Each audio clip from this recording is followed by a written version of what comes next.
Test হবে। আমার লড়াই কারোর বিরুদ্ধে নেই, আমার লড়াই আমার নীতি নিয়ে, আমার ইস্যুজ নিয়ে।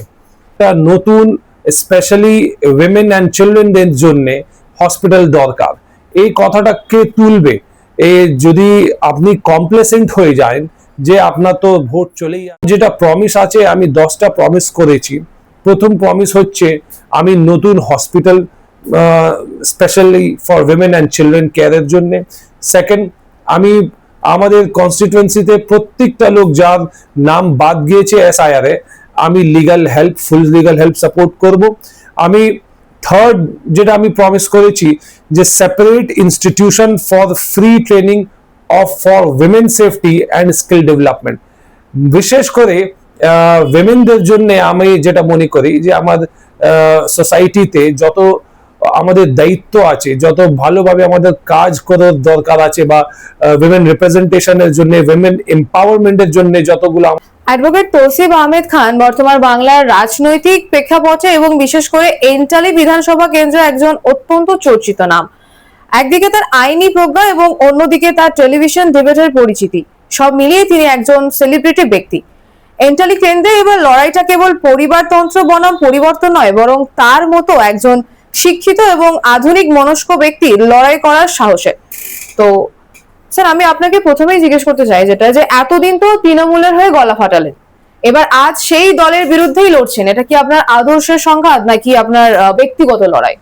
না, দেখুন, আমি যখন সিদ্ধান্ত নিলাম যে আমি এবার মাঠে নামবো, আমি কন্টেস্ট করব, তাহলে নিশ্চয়ই কোনো না কোনো বিরোধী হয়ে যাবে। কন্টেস্ট তো আমি তো একা থাকবো না, তৃণমূলেরও ওইখানে প্রার্থী আছে, অন্য পার্টিরও প্রার্থী আছে, তো অটোমেটিক্যালি এখানে কন্টেস্ট হবে। আমার লড়াই কারোর বিরুদ্ধে নেই, আমার লড়াই আমার নীতি নিয়ে, আমার ইস্যুজ নিয়ে। আমি যতগুলো এখন ঘুরে দেখতে পেয়েছি এন্টালি অ্যাসেম্বলি কনস্টিটুয়েন্সিতে যতগুলো প্রবলেম আছে, সেই প্রবলেম অ্যাড্রেস হচ্ছে কি হচ্ছে না। 15 বছর থেকে একজন MLA ছিলেন, তারপরে উনি নিজের জায়গায় নিজের পুত্রকে টিকিট দিলেন। এটা পরিবারবাদ হচ্ছে কি হচ্ছে না। আপনি মানুষদের সঙ্গে কথা যদি করেন, তো আপনি দেখবেন যে ওইখানে অনেকটাই অ্যান্টি ইনকামবেন্সি ফ্যাক্টর আছে। মানুষরা, যারা সমাজে তো সবসময় লোক থাকে, একটা ভালো তবকা মানে ভালো পপুলেশন এরকম লোক আছে যারা বলছে যে ড্রাগস নিয়ে যে সমাজে একটা মেনেস চলে এসছে, যে ড্রাগ পেডলিং হচ্ছে, আর বিশেষভাবে কিছু কিছু পকেটসে, যেটা মেনলি মাইনরিটি ডমিনেটেড পকেটসে এই ড্রাগস সেল হচ্ছে। ইয়াং ছেলেরা ড্রাগসের নেশা নিয়ে অ্যাডিক্ট হয়ে যাচ্ছে। পুরো জেনারেশনটা নষ্ট হয়ে যাবে যদি এটাকে কড়াভাবে ফাইট করা যায় না। তাহলে এই এই ইস্যুগুলো নিয়ে কে ফাইট করবে? ওনারা মানুষদের সঙ্গে যখন আমি কথা বলছি, ওরা তো স্যাটিসফাইড নেই। আমি যেটা মনে করছি যে এই এন্টালি অ্যাসেম্বলি এলাকাতে একটা নতুন স্পেশালি উইমেন অ্যান্ড চিলড্রেনদের জন্য হসপিটাল দরকার। এই কথাটা কে তুলবে? যদি আপনি কমপ্লেসেন্ট হয়ে যান যে আপনার তো ভোট চলেই আসবে, আপনার তো গভর্নমেন্ট থাকছেই, কাজ করার কি দরকার, বা কাজ করতে গেলে অত পরিশ্রম করার কি দরকার, তাহলে মানুষদের মধ্যে একটা ডিসকন্টেন্ট আসবেই। আমি এই ডিসকন্টেন্ট, এই ইস্যুস গুলোকে তুলবো। আর আমার যেটা প্রমিস আছে, আমি 10টা প্রমিস করেছি। প্রথম প্রমিস হচ্ছে আমি নতুন hospital specially for women and children কেয়ারের জন্য। সেকেন্ড, আমি আমাদের কনস্টিটুয়েন্সিতে প্রত্যেকটা লোক যার নাম বাদ গিয়েছে SIR এ, আমি লিগাল হেল্প, ফুল লিগাল হেল্প সাপোর্ট করব।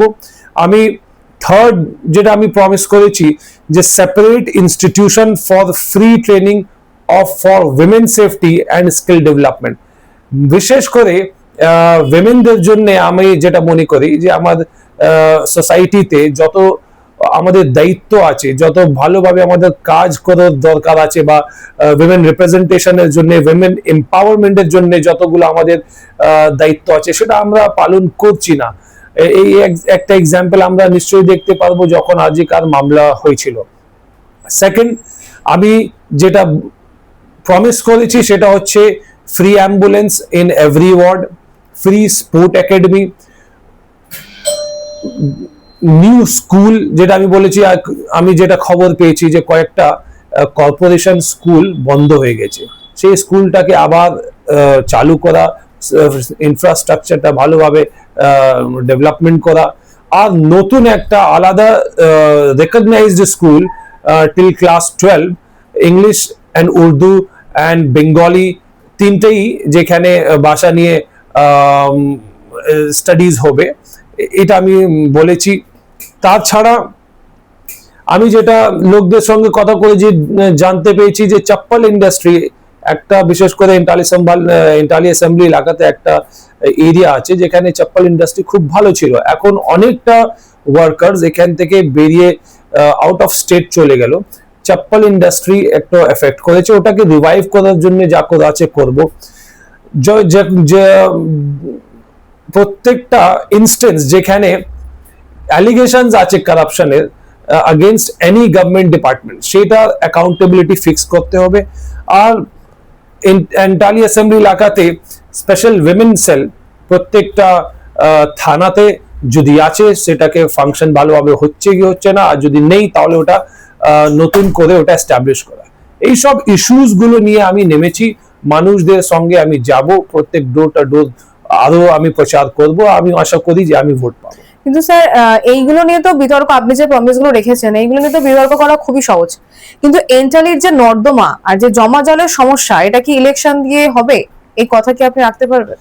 দেখুন, আমি যেটা ফিল করেছি, আর আমি নিজেই এটা ফিল করেছি, যে একদিকে হচ্ছে বিজেপি, একদিকে হচ্ছে তৃণমূল বা অন্য অন্য পার্টি, এরা একটা কনভেনশনাল পলিটিক্যাল পার্টি, আর এদের যারা নেতা আছে তাদের আপনি ব্যাকগ্রাউন্ড দেখবেন, মানুষ সব সময় ডিমান্ড করেছে যে নতুন কোনো ফ্রেশ ফেস, নতুন কোনো অর্ডিনারি ফেস সোসাইটি থেকে। যেমন আপনি যদি দেখবেন 20-30 বছর আগে বা 40 বছর আগে, যখন আমাদের বা ওর আগেও যদি আমরা যাই, ন্যাশনাল ফ্রিডম মুভমেন্ট যখন চলছিল, ওই সময় থেকে আর যখন স্বাধীনতার পর কিছু কয়েকটা ডিকেড অবধি পলিটিক্স কারা করতো, যারা যেমন বড় বড় ডক্টর, বড় বড় লয়ার, বড় বড় সায়েন্টিস্ট, টিচার, এরাও কিন্তু পলিটিক্সে পার্ট নিত। এখন এদের পলিটিক্সে পার্টিসিপেশন একদম মিনিমাল। আমি একটা উদাহরণ আপনাকে দেব, যেমন Jawhar Sarkar, retired civil servant, very renowned retired civil servant, উনি একটা সিদ্ধান্ত নিয়ে পার্টি করতেন, কিন্তু উনি একটা ফিল করলেন যে পার্টি প্রেসারে ওনাকে কোথাও মানে কোনো জায়গাতে সাইড লাইন করা হয়েছে, বা নিজেই উনি স্টেপ ডাউন করতে হয়েছে। এখনো কিন্তু এই সিভিল সোসাইটি আছে, ওটা এক্সিস্ট করে, আমি ওনাদের সঙ্গে আমার কথাও হয় যে উনিও মানে একটা নিউট্রাল প্ল্যাটফর্ম পেলে ওনারা নিশ্চয়ই আগে আসবেন, কিন্তু পার্টিদের সঙ্গে ওনারা নিজেকে মার্ক করতে চাইছেন না এই অনেকগুলো কারণের জন্য। তো আমি যেটা ফিউচারে দেখছি যে in coming years we will see more and more people coming forward to present themselves as a candidate, as an independent candidate, and willing to work for the development of the people. কিন্তু sir আপনি তো দাঁড়ালেন, কিন্তু কোনো বড় রাজনৈতিক দল আপনাকে টিকিট দিল না, নাকি আপনি কাউকে বিশ্বাস করতে পারলেন না? না, আমি দেখুন, রুলিং পার্টির টিকিট পাওয়াটা অনেকই মানে টাফ। আর হ্যাঁ, এরকম নেই যে আমার কোনো আশা ছিল না, নিশ্চয়ই আমার আশা ছিল, কিন্তু আমি যেটা দেখলাম যে যখন পাচ্ছি না, তাহলে আমি এবার ডিসাইড করেছিলাম যে আমি এবার নেমে পড়বো। কেন? আলটিমেটলি মানুষের ভোট ম্যাটার্স। কোনো পলিটিক্যাল পার্টি টিকিট না দিলে কি আমাদের এখানে কনস্টিটিউশনে প্রয়োজন নেই যে আমরা ইন্ডিপেন্ডেন্ট নামতে পারি? নিশ্চয়ই প্রয়োজন আছে যে আপনি ইন্ডিপেন্ডেন্ট নামতে পারেন। আর কি অনেক টাকা খরচ হবে, অনেক টাকা খরচ করতে হবে, কোটি কোটি টাকা খরচ করতে হবে একটা ইলেকশন জেতার জন্য। এবার আমি ফার্স্ট টাইম আমি একটা ইলেকশনে নেমেছি, এই আমার ফার্স্ট এক্সপিরিয়েন্স আছে, আমি নিশ্চয়ই এটা দেখবো, আমি শিখবো, আর whatever I learn I will carry it on and pass it on to every reasonable thinking civil society person who is willing to come forward and join politics, in a not just join politics passively but in an electoral role where they will be contesting election, and leading this fight to bring a new change. Sir এন্টালিকে তো স্বর্ণকমল সাহার দুর্গ হিসেবে পরিচিত, তো ওনার ছেলে সন্দীপন সাহাকে আপনি কতটা চ্যালেঞ্জ হিসেবে দেখছেন? নিশ্চয়ই একটা রুলিং পার্টি, অনেক বড় দল আছে তৃণমূল, ওনাদের এত পুরনো সিনিয়র লিডার আছেন, ওনাদের ফান্ডিংও ভালো থাকে পার্টির জন্য, তো নিশ্চয়ই ওনারা they have a upper hand from that angle. কিন্তু যদি আপনি মানুষদের সঙ্গে কথা বলবেন, আপনি এটা বুঝবেন যে হিউজ অ্যান্টি ইনকামবেন্সি আছে, অনেক সেকশন অফ পিপল এরকম আছে যারা খুশি নেই, যারা চাইছিল যে কোনো নতুন ফেস আসতো বা অন্য কোনো ক্যান্ডিডেট আসতো, মানে এটা একটা পরিবারবাদ হয়ে গেছে, এরকমও ডিসকন্টেন্ট আছে। হয়তো লোক আপনাদের কাছে চ্যানেলে বা টিভি মাধ্যমে এসে বলবে না জার্নালিস্টদেরকে, কিন্তু যদি অফ ক্যামেরা আপনি কথা বলবেন, ওরা বলবে, আপনার উপরে ভরসা করে ওরা বলবে যে কি হচ্ছে। তাই আমি ফিল করি যে ইয়েস, ওনা তো নিশ্চয়ই একটা বড় চ্যালেঞ্জ আছেনই অ্যাজ আ ক্যান্ডিডেট, কিন্তু আমি আমার কথা মানুষদের কাছে নিয়ে যাব, আশা করি মানুষ আমাকে স্বীকার করবে আর ভোট দেবে। স্যার আপনি পেশায় আইনজীবী, তো মানুষের হয়ে কোর্টে লড়াই করাটা তো খুবই সহজ, মানে আপনাকে মানানসই, কিন্তু এই যে ভোটের সময় মানুষের দুয়ারে গিয়ে লড়াই করা, এটা কি আপনার মানানসই? এটা ডিফারেন্ট এক্সপিরিয়েন্স আর ডিফারেন্ট চ্যালেঞ্জ। আমরা যখন কোর্টে যেভাবে কোর্টে কেস প্রেজেন্ট করার আগে আমরা নিজেদেরকে প্রিপেয়ার করি, সেইভাবে আমরা প্রিপারেশন করেছি ইলেকশনের জন্য আর নেমে পড়েছি। আমি পার্সোনালি আই বিলিভ যে হার্ডওয়ার্কের কোনো অল্টারনেট নেই। যদি আমরা হার্ডওয়ার্ক করি, আমাদের আমি যদি নিজের 101% দিয়ে দিই, আমি পুরো এফর্ট লাগাই, আমি নিশ্চয়ই রেজাল্ট পাবো। আই আন্ডারস্ট্যান্ড কে অনেক কম টাইম আছে আমার কাছে ক্যাম্পেইনের জন্য, কিন্তু যত সময় আমার কাছে আছে আমি নিশ্চয়ই 101% দিয়ে মানুষের কাছে যাব। আপনি স্যার আপনি দাবি করছেন যে আপনি ভোট পাবেন, কিন্তু লোকে বলছে যে আপনি সংখ্যালঘুর ভোট ভাগ করে বিজেপির প্রিয়াঙ্কা মানে ত্রিপুরাকে আপনি সুবিধা করে দিতে যাচ্ছেন, এই পক্ষে আপনি কি জবাব দেবেন? না, এর জবাব হচ্ছে যে আমি যদি কারোর ভোট কেটে দিচ্ছি, আমি বলবো যে ইনি তো আমার সিট কেটে দিচ্ছেন। এন্টালি বিধানসভা আপনি দেখুন 1952 অনওয়ার্ডস আজ পর্যন্ত ম্যাক্সিমাম ভাগ এখান থেকে একটা মুসলিম এমএলএ কিন্তু হয়েছে। আমি তো বলবো যে এই বিজেপির ভয় দেখিয়ে এই যে পারসেপশন একটা ক্রিয়েট করা হচ্ছে যে মুসলিম ক্যান্ডিডেট হলে হিন্দু মানুষরা ভোট দেবে না, আমি এটা কিন্তু বিলিভ করি না। আমি বিলিভ করি যে আপনি ভালো ক্যান্ডিডেট দেবেন, যে কোনো কমিউনিটি হোক, ওটা মানুষ ওকে অ্যাকসেপ্ট করে ভোট দেবে। কিন্তু এই ট্যাগ লাগিয়ে দেওয়া যে বিজেপির ভয় আছে, মুসলিম ক্যান্ডিডেট দিও না, ভোট পাবে না, আমি এটা বিলিভ করি না। আমি বিলিভ করি যে এটা আমাদের সিট কাটার একটা ষড়যন্ত্র। আপনি বলছেন আমি ভোট কাটছি, আমি বলছি আপনি এনি আমার সিট কেটে দিচ্ছেন। স্যার আর একটা দিক আছে যে নির্দল প্রার্থীরা সচরাচর দেখে থাকি যে আমরা 3-4 হাজারের বেশি ভোট পায় না, তো আপনি কিভাবে বিশ্বাস করছেন যে এন্টালির পরবর্তী বিধায়ক আপনি হতে পারেন? যদি মানুষ যেটাই ম্যান্ডেট দেবে ওটা আমরা স্বীকার করব, কিন্তু it is a new beginning. আমি একটা স্টার্ট পাবো, I will not stop here. আমি যদি এই depending on the result of MLA election, আমি এরপরে আবার মানুষের কাছে যাব, আমি মানুষদের সঙ্গে যুক্ত থাকবো, I will stay connected and try and solve the problems. মানে শুধু ভোট জিতেই আপনি মানুষদের সার্ভিস করতে পারবেন বা উন্নয়নের কাজ করতে পারেন, এটা কোনো ম্যান্ডেটরি নেই। আপনি ভোট কন্টেস্ট করেও যদি আপনি হেরেও যান, কিন্তু আপনি কাজটা করতে পারেন, আপনি আবার নেক্সট টাইম ট্রাই করবেন।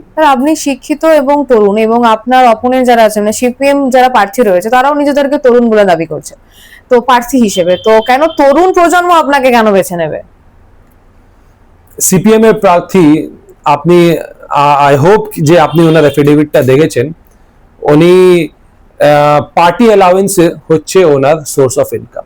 তো উইথ অল ডিউ রেসপেক্ট আমি এটা বলতে চাইছি যে উনি একটা এমপ্লয়ি, উনি পিপলের রিপ্রেজেন্টেটিভ কি করে হতে পারেন? উনি পার্টির রিপ্রেজেন্টেটিভ হতে পারেন। আমি এই জিনিসটা চেঞ্জ করতে চাইছি। আপনি এইরকম মানুষ আমি চাইছি যে সামনে আসুক, যারা সোসাইটিকে কিছু দিতে পারবে, যারা সোসাইটিকে কিছু রিটার্ন দিতে পারবে আর ওই ক্যাপাসিটিতে আছে যে কিছু কাজ করতে পারে। আপনি candidate selection, and with all due respect, CPM বা কংগ্রেস এখন ওনাদের যা হাল আছে, 0 সিট অ্যাসেম্বলিতে। এখন দুটোই পার্টি যার উপরে সবাই মানে বলতে পারবো যে এটা এটা reckoning a force to recon with, এটা হচ্ছে তৃণমূল অ্যান্ড বিজেপি। আমি যেটা আশা করছি এন্টালিতে এটা ট্রিপল ট্রায়াঙ্গুলার ফাইট হবে, তৃণমূল, বিজেপি আর আমি। ভোটের তো বেশি বাকি নেই, 29 এপ্রিল ভোট এবং 4 মে রেজাল্ট। তো ধরুন আপনি জিতলেন এবং হাড্ডাহাড্ডি লড়াই, আপনি কি আবার আপনার পুরনো দল মানে তৃণমূলে ফিরে যাবেন? আমাকে মানুষদের সঙ্গে, মানুষের জন্য কাজ করার জন্য এরকম তো কোনো কন্ডিশন নেই যে আমাকে কোনো একটা দলে যেতেই হবে।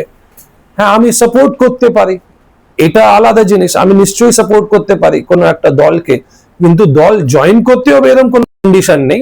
আমি ইন্ডিপেন্ডেন্ট আছি, আমি মানুষের কাছে গেছি, মানুষ স্বীকার করবে, আমি এরকম থাকবো।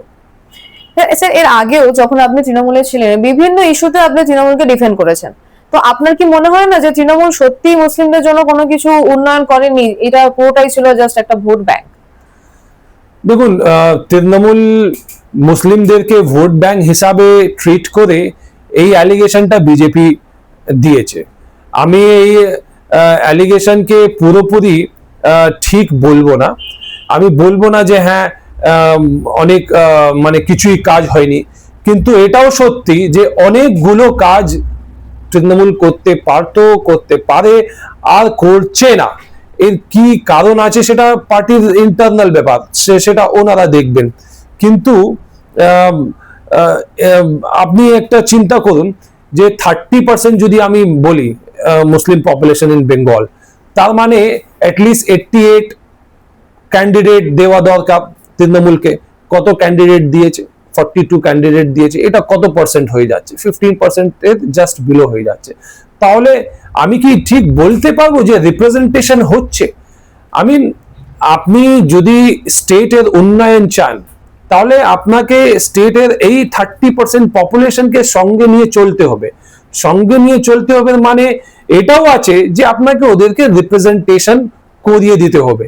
রিপ্রেজেন্টেশন সব জায়গায়, গভর্নমেন্ট জব হোক বা এডুকেশন হোক বা পলিটিক্যাল রিপ্রেজেন্টেশন হোক, লিডারশিপ যদি আপনি তৈরি না করেন, তাহলে 10 বছরের পরে কে থাকবে? যে যে বা 5 বছর পরে কে থাকবেন? মানুষ তো সবাই, যারা এসছে সবাই তো 5 বছর 10 বছর পর রিটায়ার করবে। নতুন নতুন লিডারশিপটা কোথায়? লিডারশিপ না থাকলে কমিউনিটি রিপ্রেজেন্টেশন হবে না, উন্নয়ন হবে না। যদি আপনি নিশ্চয়ই উন্নয়ন চান, স্টেটাস চান, তাহলে এই 30% কে আপনি ইগনোর করতে পারেন না। প্রথমে তো বিজেপি সরকার বলেছিল এসআইআর এর কারণে রাজ্যে যে কোনো হিন্দু ভোটাররা বাদ যাবে না, কিন্তু এখন তো 55 লক্ষেরও বেশি ভোটার বাদ চলে গেছে। তো এখন এসআইআর এর ফলে রাজ্যে কি বদল, এবং আপনার কি মনে হয় যে বিজেপির চান্স রাজ্যে কতটা? দেখুন, আমরা তো ফোরকাস্ট মানে যেটা না ভবিষ্যবাণী করতে পারি না, কিন্তু আমরা এতটা জানি যে মমতা ব্যানার্জি যেমন একটা মাস লিডার আছেন, ওনার কোনো অল্টারনেটিভ নেই। বিজেপি কোনো একটা এরকম ফেস দিতে পারলো না যেটা মমতা ব্যানার্জির মাস লিডার অ্যাপিলকে চ্যালেঞ্জ করতে পারে। উনি নিশ্চয়ই আছেন। হয়তো বিজেপি অনেক সময় কারাপশন বা অন্যান্য অ্যালিগেশন দিচ্ছে তৃণমূলের এগেনস্টে, হয়তো কোনো নেতারা তৃণমূলে কারাপ্ট আছে বা সিস্টেমে থেকে হয়ে গেছে, কিন্তু মমতা ব্যানার্জির যে একটা মাস আপিল আছে, ওনার যে পার্সোনাল লাইফ আছে, পার্সোনাল স্ট্রাগল আছে, ওটাকে কেউ অস্বীকার করতে পারবে না। উনি খুবই টল লিডার। তো এখন রাইট অফ করাটা, আমি ভাবছি যে কেউ যদি রাইট অফ করে দেয় সেটা ঠিক হবে না। স্যার, সামনেই তাহলে ভোট, আপনার প্রতিজ্ঞা আমরা শুনলাম। তো আপনি সামনে ভোটের কারণে আপনার দিক থেকে আপনি শেষ কি বলতে চান, মানে যাতে মানুষ আপনাকে ভোট দেয় এবং আপনি বিধায়ক হয়ে আপনার কাজগুলো আপনি ভালোভাবে করতে পারেন মানুষের জন্য? আমি মানুষদের কাছে বলবো যে আমার একটা ফার্স্ট এক্সপিরিয়েন্স, আমি অনেকগুলো এই কয়েকটা 4-5 দিনে বা সপ্তাহ দিনে মানে অনেক নতুন এক্সপিরিয়েন্স লাইফে করেছি। নমিনেশন ফাইলিং থেকে ইলেকশন কমিটির ইলেকশন কমিশন মানুষ মানে অফিসার্সদের সঙ্গে ডিল করার পরে অন্য অন্য পার্টির ক্যান্ডিডেটদের সঙ্গে ইন্টারঅ্যাক্ট করে আর নিজের কনস্টিটুয়েন্সিতে গিয়ে মানুষদের সঙ্গে ইন্টারঅ্যাক্ট করে আমি নতুন একটা এক্সপিরিয়েন্স লাইফে করেছি। It is very exciting, I am also excited as well as keeping my finger crossed. আমি ম্যাক্সিমাম যেটা করতে পারি নিজের কাছ থেকে, যেটা আমি ফুল এফর্ট দেব যাতে মানুষের কাছে আমি যাই, আর মানুষের কাছে অনুরোধ থাকবে, আপিল থাকবে, রিকোয়েস্ট থাকবে যে সবাইকে তো আপনি চান্স দিয়েছেন, এবার আমাকে চান্স দিন। Thank you so much sir. Thank you.